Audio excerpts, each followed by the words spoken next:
Hello and welcome to this week's Co-op Digital Update. This week we welcome Joanne Roney, who is the CEO of Manchester City Council, to the Federation, along with Alistair Asher and Ian Ellis. And they were able to see the progress that's been made and met with one of the Friends of the Federation, North Coders. Thanks Joanne for taking the time to come and visit us all. And as I've mentioned before, we would love to show as many of our colleagues around the building as possible. So if you're interested, please do get in touch.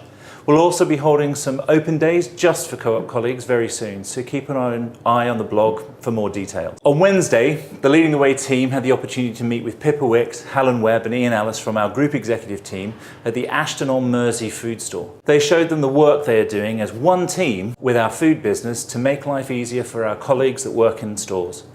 Take a look at Anna Goss's blog post from last week for an update on just some of the work that's going on in that programme.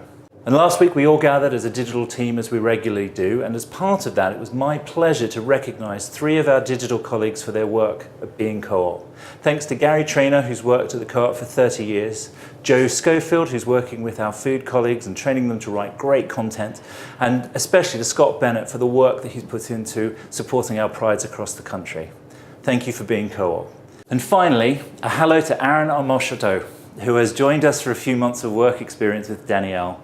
It's particularly great to welcome Aaron as we've been able to support him during his studies at Loreto College.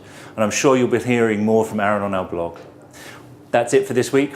You'll find our latest vacancies on our blog, and don't forget to subscribe for all of our updates and follow us on Twitter. See you next week.